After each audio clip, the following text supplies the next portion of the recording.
Folks, welcome back to the channel. It's nice to see you. I hope you're doing good. Day 3 in the French Open. As always, going to touch on each and every one of these games. See if there's any plays that we like the look of along the way. Before we do, like the video, get yourself subscribed to the channel if you're not. Appreciate it if you did. We managed to hit that 1.2k last night. I thought it may have took to the end of the week, even the end of the tournament, but no, 2 days in. Flying. Happy days. I appreciate each and every one of you for getting yourselves involved. I only pray that you stay involved. Keep hammering that nail. We'll see where we end up by the end of the tournament. Very well. As always, first things first, let me know how did we manage in day 2. It would have been a perfect day for me if it weren't for that medal and Taylor Fritz. Unbelievable. I will leave that to you. You can say something about that. But apart from him, Art of Feast, and Greek Sport, pretty standard. It was a pretty routine day, apart from the odd 1 or 2. But I imagine we'll touch on that more through the week. Let me know, did you win? Did you lose? Did you come close? Share with the group. Now that's out the way. Quick reminder, anything that I'm going for personally will be in the pinned comment, along with the timestamps. And pretty much anything else. So now we can talk about these. First off, we've got Alexander Kovacevic, Federico Agustin Gomez. I'd probably just go with Kovacevic on this. I'm not picking that with much conviction. With a name like Federico Agustin Gomez, you don't have to know much about this guy to assume he's probably doing the majority of his business over on the clay. And you'd be right to assume that. You were 52 and 21 last year, but then he's went 5 and 7 this year. Seems to be struggling. 7 and 15 overall. Kovacevic much better. Done most of his business indoors earlier on in the year. 4 and 6 on the clay, 23 and 14 on the season. Now, I can't help but notice because it's jumping out to me. It looks perfect here. Both of these in the last 10. The 1-2 went on a 5-game losing streak, won another 2, and then lost the last game. Yeah, what are the odds of that? What are the odds of this record being exact for the pair of them? I think on paper it looks very, very close. I just think you'd have to go off what you know. Both of them aren't in the best of form. I do think Kovacevic has probably got more of a potential to beat a higher caliber opponent than Federico Gomez. I do. Like I said, not picking it with much conviction, but I just think Kovacevic is probably slightly more proven at tour level, if we could even say that. So there's not a lot in it. They've played each other once before. That was on the hard court a couple of years ago on the Challenger. Doesn't really do much for us in this spot. It would be Kovacevic or not on 1.6. It's not bad. It could be slightly tempting, but I think, I'd imagine there's much better games to have a go on today. But it would be Kovacevic if I had to pick it. And then we'll move on to Shevchenko and Dusan Lajovic. Once again, I'd probably just go with Dusan Lajovic based on what we know. 1.5 on the decimal. He's on a 2-game losing streak. Jacob Fernley and Carlos Alcaraz. I always say about Shevchenko, he's super inconsistent. He seems to have found a bit of form as of late. I will give him that. 6 out of his last 10. It's not too bad. Not too bad at all. Dusan Lajovic, 5 out of his last 10 also. It's the clay, innit? It's the clay. This will probably come down to the finest of margins. 10 and 11 so far for Shevchenko on the surface, and then 13 and 10 for his opponents. Dusan Lajovic is tricky, man. He's so tricky. He's not exactly someone I bet on with a lot of confidence, if any confidence at all. But should probably be getting past Alexander Shevchenko. Never really does much in this French Open. He got to the second round last year and then back-to-back first round exits before that. Shevchenko back-to-back second rounds. Maybe he'll have enough to get to a third one. I wouldn't bank on it. There's been a little bit, the wins are a bit more clustered together for Alexander Shevchenko, but they are most definitely challenging opponents. We see Dusan Lajovic. We see him hang around on the tour level a lot more as opposed to Shevchenko nowadays, so I probably would give him the slightest of edges, but that's all it would be. And then we've got Daniel Medvedev and Cam Norrie. It's probably Medvedev, right? We seen this one. Was it last week? The week before? In Rome? It was fairly recently, yeah, a couple of weeks ago. Daniel Medvedev beat him in Rome 6-4, 6-2. Rinse and repeat. Head to head is 4-0 to Daniel Medvedev. 3 of them coming on the hard court and then a couple of weeks ago on the clay. How much is going to change since then? Surely, not a lot is going to change results wise. You say that, I mean, we've been in this spot a few times before with various players and we've seen the results, flip-flop quite a few times. I thought Cam Norrie looked decent last week over in Switzerland. He did. Looked rather decent indeed before he bumped into Djokovic, and there's not a lot you can do when Djokovic is playing like that.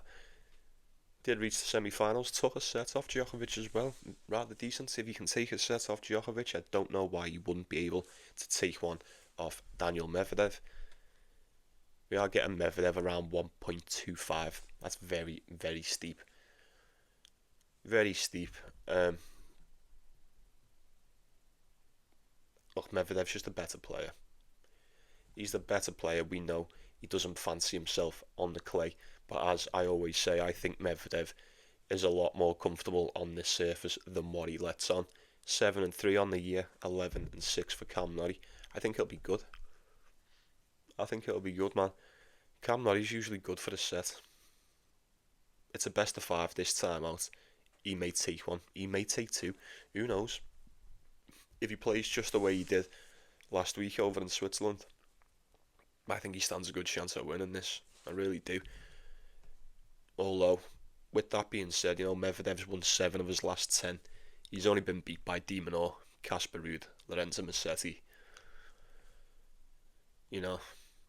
If you're only going to get beaten by the best, then maybe Cam Norrie, maybe he's just not going to cut it just quite. But I'd be willing to bet that he can keep it close at least. At least keep it close. He's a massive dog here. 4.2. He has just got to the semis last week. So maybe fatigue could very well play a factor in this one. So maybe that's enough for me to stay off it. I do think Medvedev wins. I probably wouldn't take him at 1.2. Just food for thought. And you know what? The same goes for this one. Alex de Minaur and Laslo Djere. I know that Alex de Minaur is the better player. There's no doubt in my mind. Is he a better player on the clay? He probably should be beating him. Probably should. It's most definitely not his preferred surface. We know that. Laslo Djere has won 17-5 on the clay this year, and we know because we've caught quite a lot of it. Head to head is 3-0 to the Demon in this one. Never played each other on the clay. Haven't seen each other since 2023. The last 2 times out were on the grass. One in England and one in Germany. 2-1 as well. That probably doesn't mean much coming into today.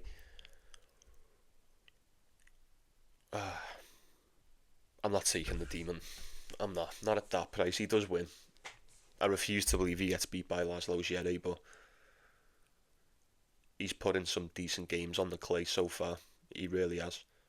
Early doors tends to be prime time for the Demons. I imagine he gets through.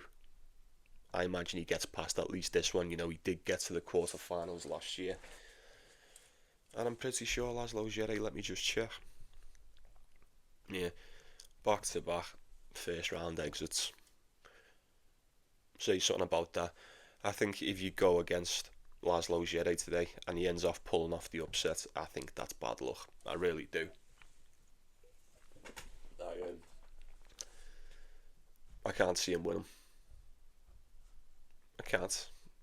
I mean, Alcaraz has just beat him, Medvedev's beat him, Alcaraz, and then Dusan Lajovic. I mean, they're not bad losses, are they?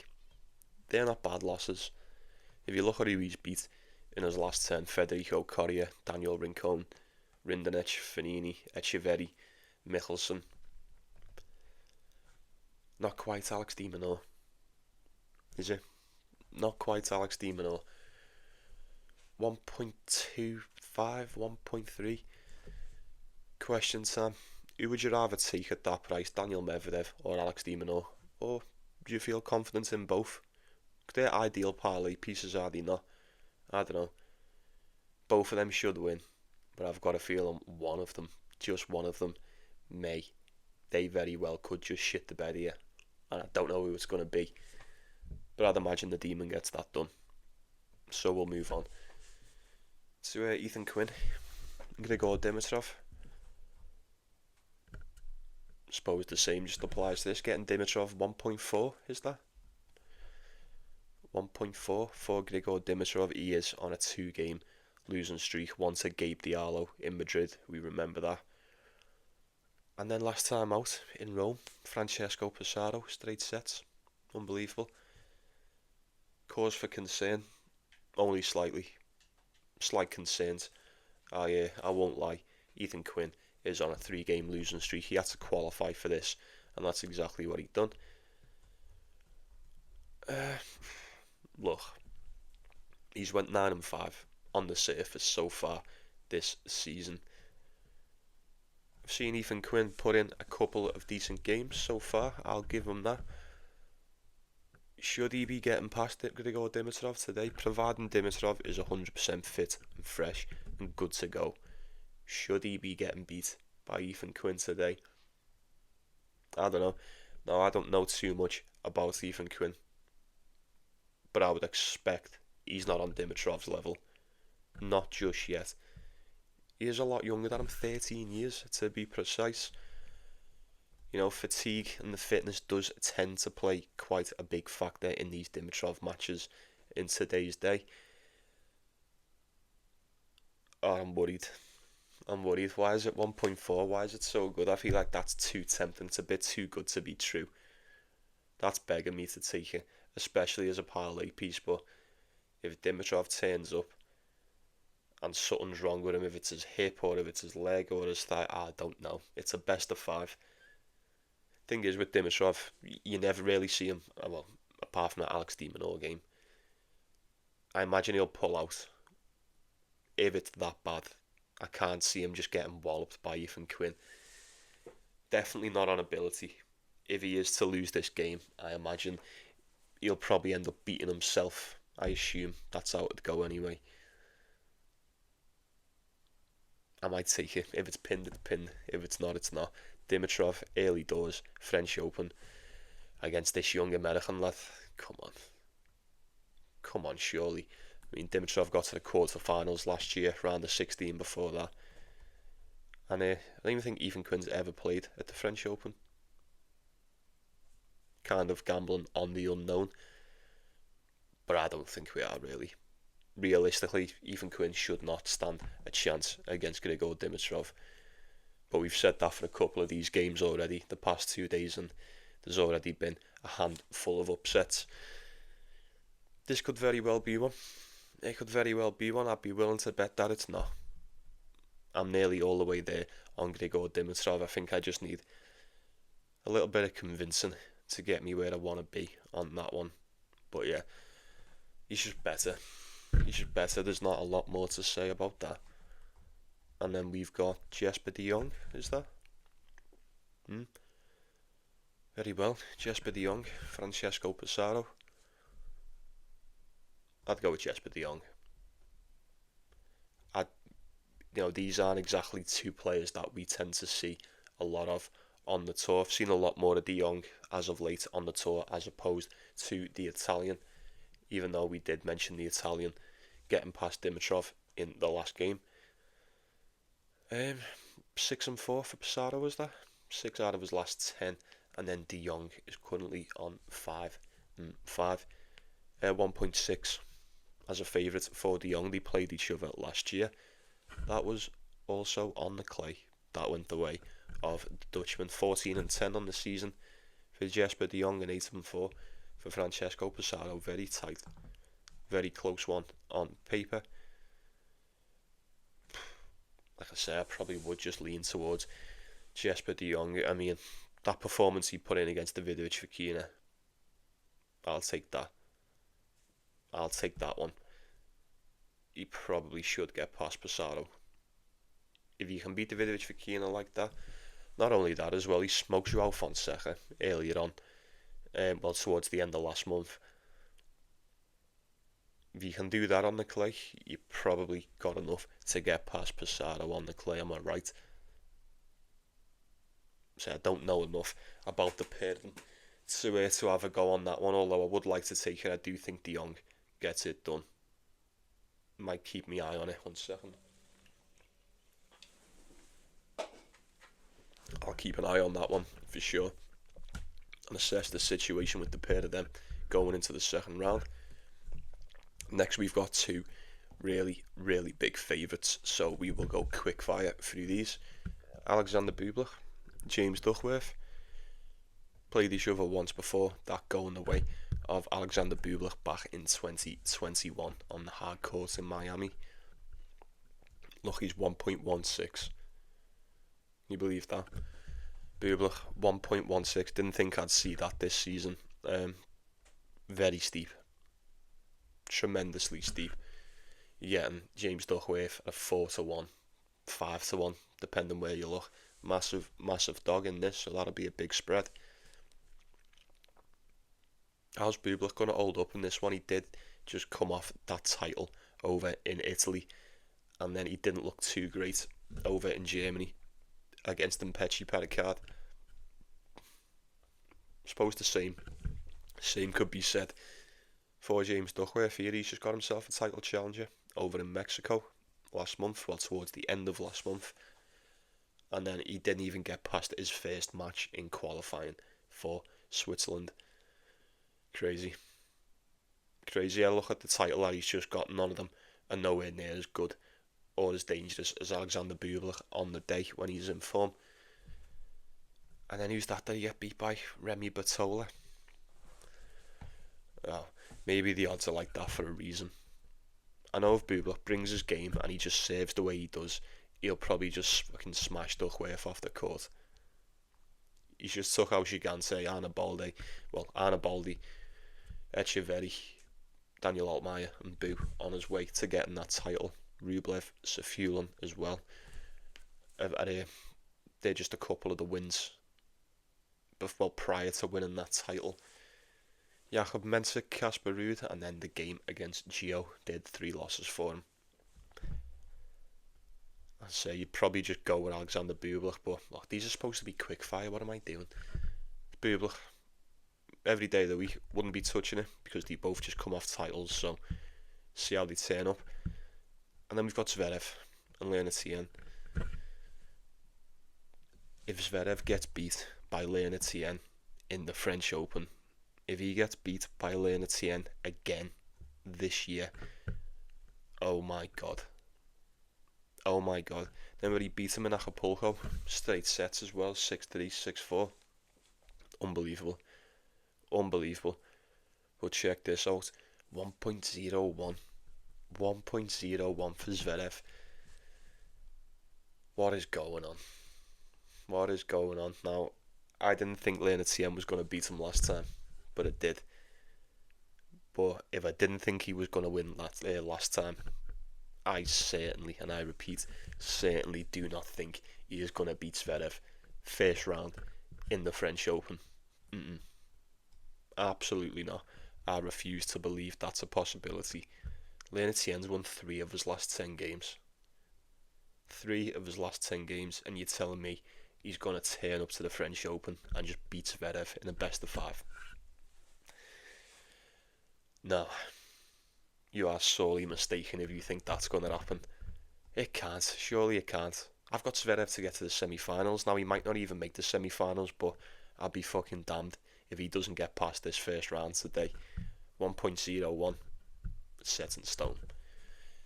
There's only one outcome that is expected from absolutely everybody to the admit today.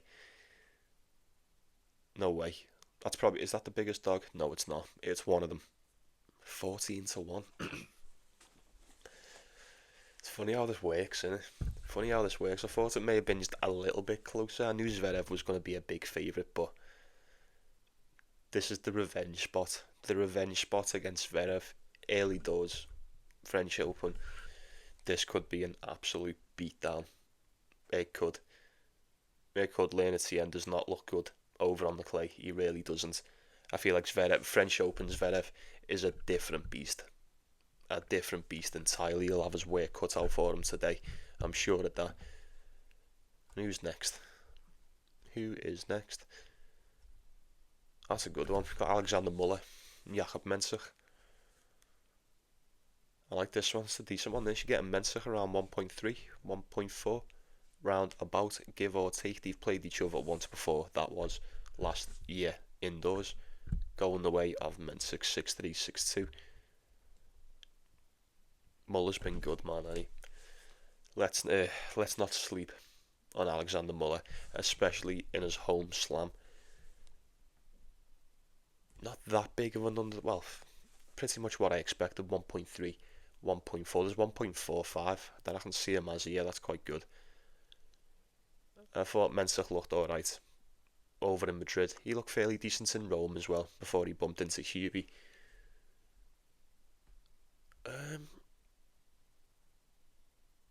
Hard to get a read. It's tough to get a read on Alexander Muller, is it not?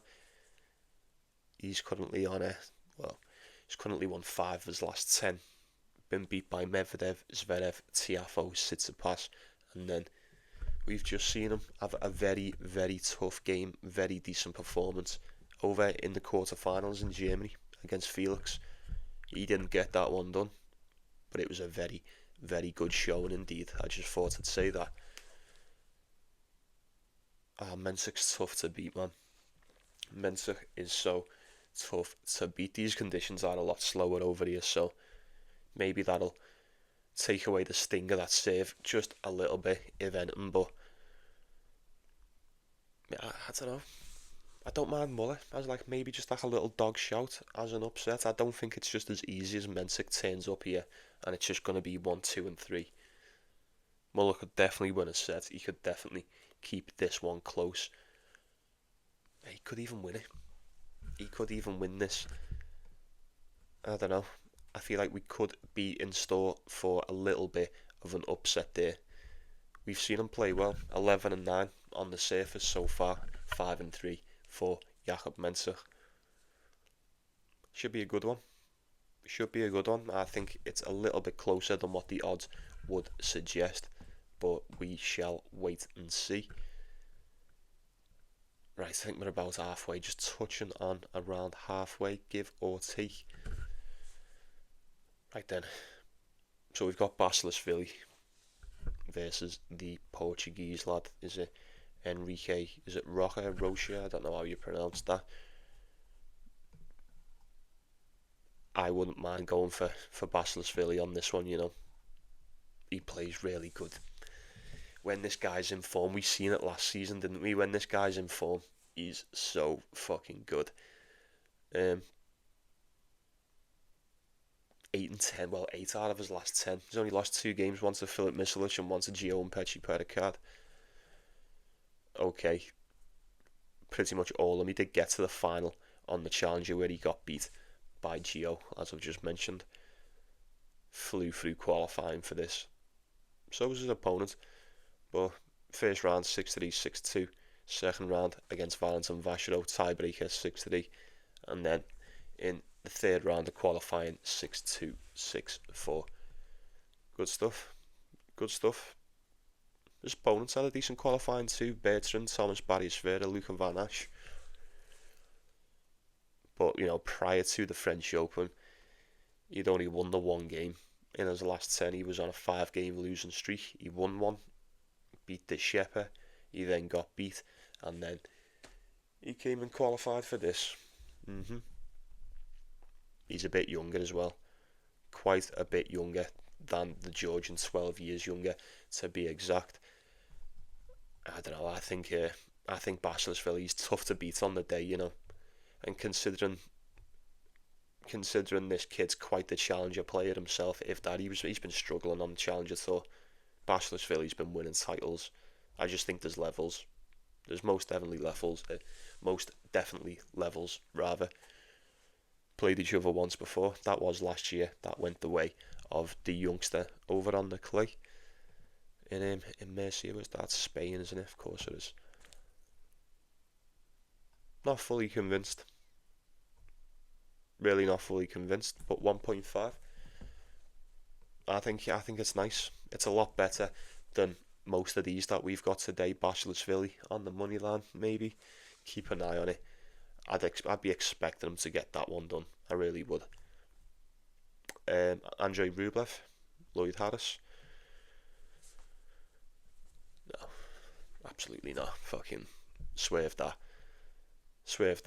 Head to head, 2-0 to Rublev. 1.07. These are the ones he wins. He'll win this one. Will he? I don't know. It's not even worth it, is it? We'll just see. If he's still here later on in the week and we get better odds, we'll touch on it. But no, I'm not even going there with Rublev today. We'll give it a couple days. We'll see if he's still here in the next round. Corentin Moutet, Clement Tabur. No, absolutely not. Wherever Corentin Moutet is involved, I am nowhere to be seen around that one. All French battle, it'll probably be a decent one as well, with it being a home slam for a pair of them. Corentin Moutet. Now, for those that are new, let me just explain myself. I just don't touch Corentin Moutet. He is so untrustworthy and inconsistent, but that doesn't mean he's not a good player. I understand how good of a player Corentin Moutet can be when he turns up. He's fantastic. To watch from spectators' view, he's probably one of the more entertaining to watch in his style of play. I'll give him that. But fuck, man, it's just getting this guy to perform when he should is an absolute nightmare. Time after time again, I've seen him underperform. So if you were just wondering why don't you bother with certain ones of these, just trust me, I've got me reasons, and I'm doing it in your best interests as well. You just stay away from these Corentin Moutet games. You'll thank me for it, I promise you. But he should be getting that done. We've got Marin Cilic, Flavio Cobolli. Now, I would love to take Flavio Cobolli today, but he is just coming off that title. And we all know how the majority of these boys act when they've just played like 3 or 4 games the week before. They come into this one as if they've just been away on tour for the past 6 months. He should be getting this done against Marin Cilic. He didn't even qualify for this. He got beat by Lloyd Harris, who I imagine is going to get spanked up by Rublev. But yeah, we all know what Cobolli's just done to Rublev in the finals. I don't even want to mention it. It's too soon. He looked fantastic in Hamburg. Solid. Had to fight for a couple of them wins, but he did not take no for an answer last week. He had that title in sight, and that's exactly what he done. Fair play to the Italian. I think he's got more than enough to get past Marin Cilic on the day. But like I said, if he turns up and gets beat, the main excuse will be, well, he's just won a title. What you'd expect. So maybe don't do it to yourself. Maybe just stay away from it. And yeah, these shouldn't take much longer now. Max Marterer, Adam Walton. We are getting Max Marterer 1.3. You're having a laugh. You've got to be fucking kidding me. What is that? 1.3 for Max Marterer. What is he? Now, look, I say this. I just haven't paid attention to Max Marterer because I thought he'd fucked off and went to work in B&Q or something. But 1.3, 4-game win streak. I mean, his season's only just started, is it not? Won one game in the Davis Cup, and then he's qualified for this. Why is he such a big favourite? What the fuck's going on? What is going on? Do we? I'm assuming we're all aware of who Max Marterer is. Maybe it's just me. Maybe I'm being too hard on the lad. This guy. Wow. I mean, yeah. I don't even know what you want me to say. I imagine someone else will explain it to you in the comments. But look, Adam Walton's crap on the clay. He doesn't touch it. 1-1 this year. 0-2 the year before. 0-1 before that. He's won 3-5 since 2015. This guy does not like the clay. Max Marterer though, man, I mean, I don't know, maybe he's a little bit more trustworthy on the clay. Maybe every time I've watched him the past season or two, it's just been the wrong time to watch him. I don't know. But 1.3, just keep an eye on that one, folks. Keep an eye on that one. I'm not going to talk about it anymore because I'm not too sure.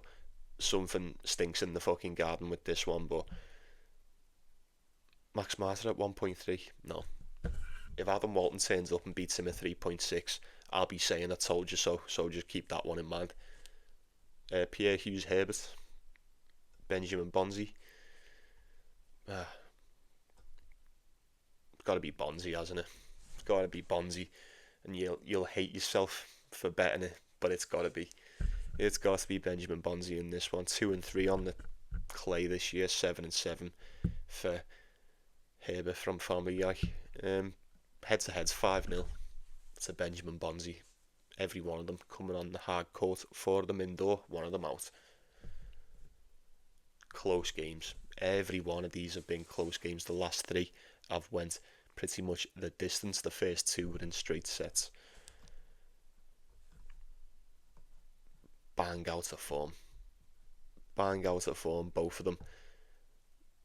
So what's that, 4 in the last 10 for Herbert, and then 3 of the last 10 for Benjamin Bonzi. He beat he beat Hubert over in Madrid, Marin Cilic, and then going back to when he beat Pacheco Mendes in March. And it's not much better for his opponent, Taro Daniel, Federico Carrier, Alexander Vukic and Harold Mayo. That don't impress me much, as Shania Twain would say. I'm not picking that with much conviction. It is an all-French affair. I would be going with Benjamin Bonzi if I had to pick it, but I'm not picking it with a lot of conviction.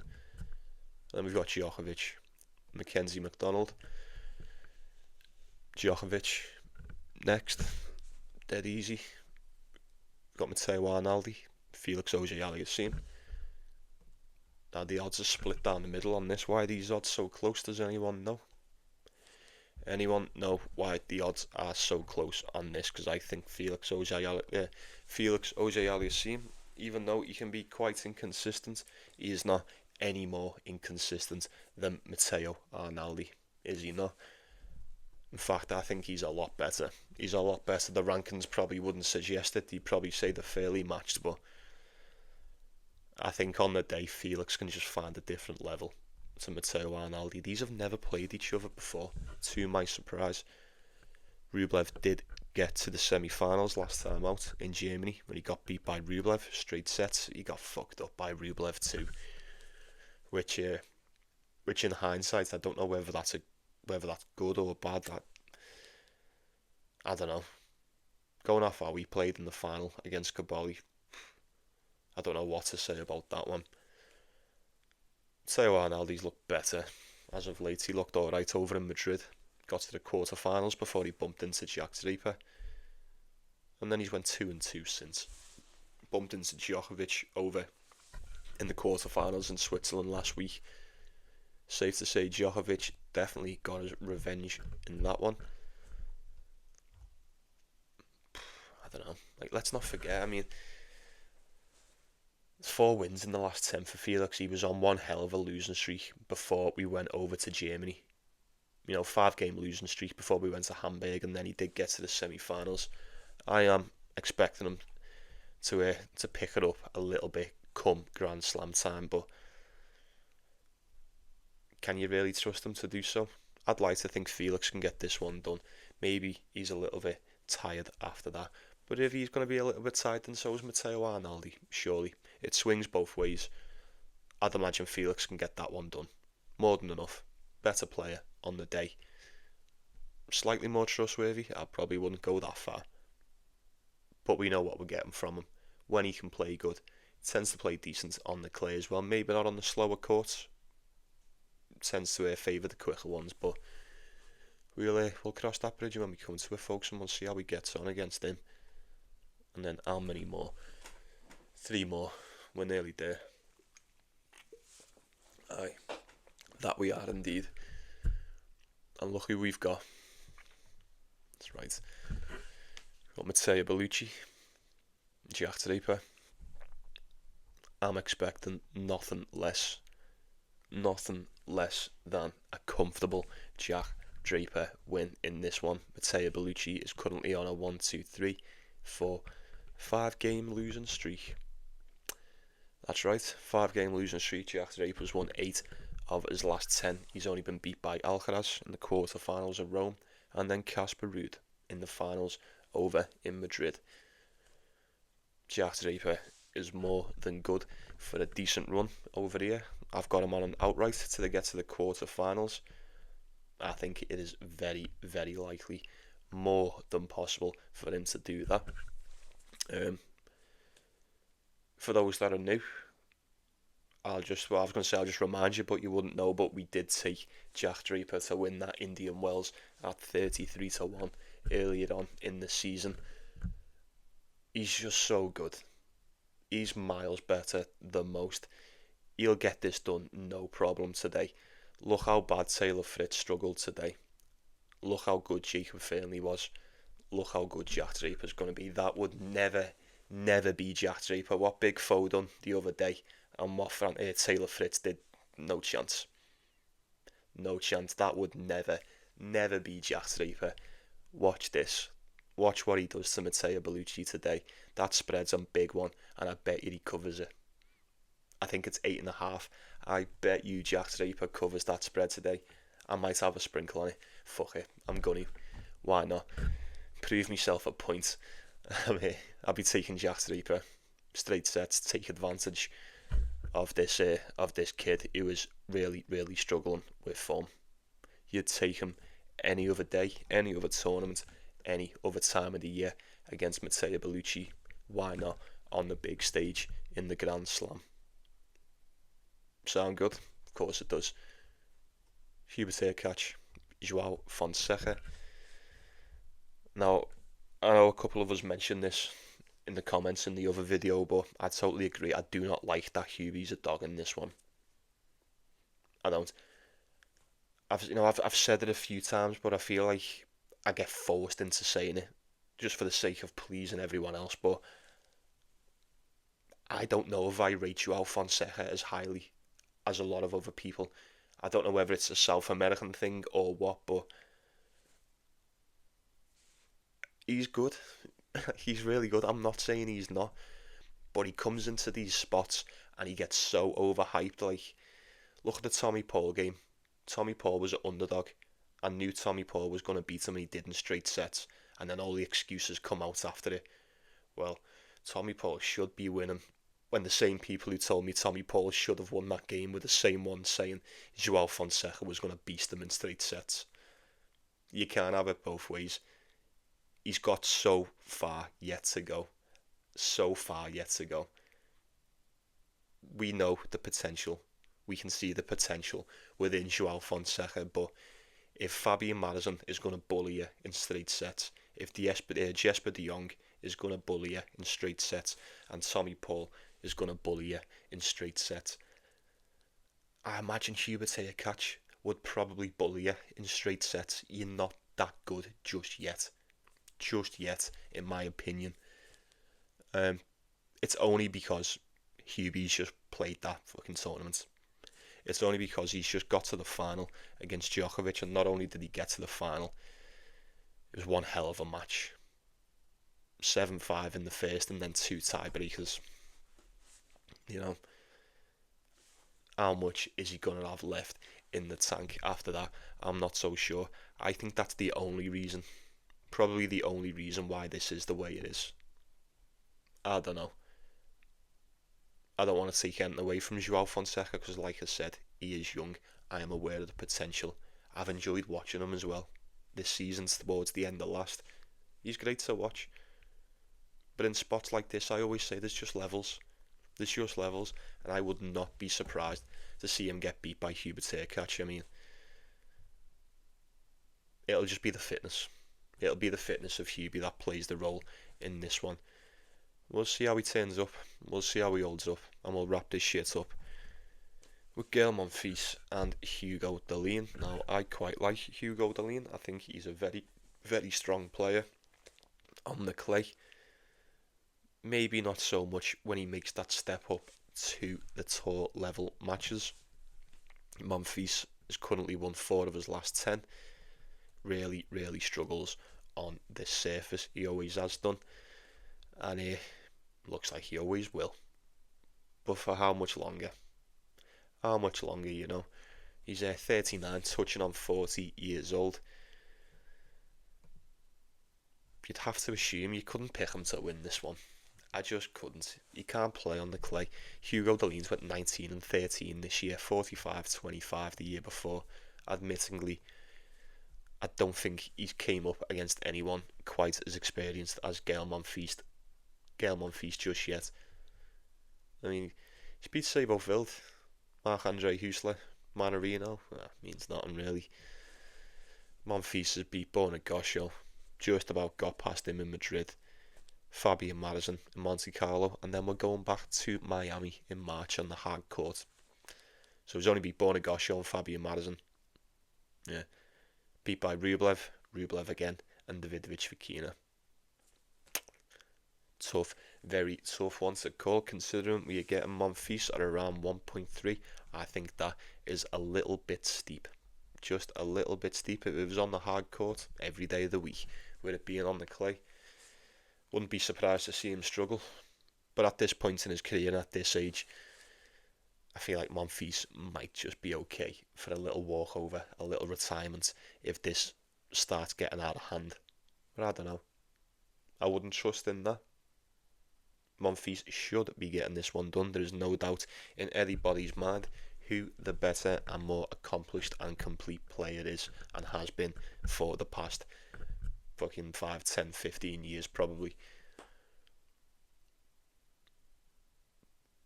But I have limited expectations with Gael Monfils. I do. If he wins, he wins. He doesn't, he doesn't.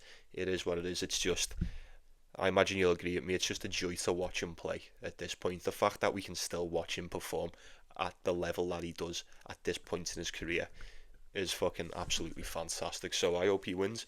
I will definitely be rooting for him to get that one done. Just won't be trusting him with any cash to do so. But that will do us, folks. Another long one. Again, these will get shorter as the tournament goes on. But it's just the way it's got to be sometimes. Quite a lot to go through early doors, as they know. I appreciate you taking the time. Coming down and doing all that, you know, taking the time to chill. Come and talk some shit about the tennis for a while. Means a lot to me. Helps me more than you probably imagine. But I'll be saying good night to you, folks. You take it easy, yeah. You take care of yourselves. You take care of one another. Like and subscribe. Let me know what you're going for. Best bets. All that stuff. Doesn't matter what for. And I'll be seeing you. See you in a bit, yeah. Let's go get it. Enjoy the matches today. And I shall see you all tomorrow.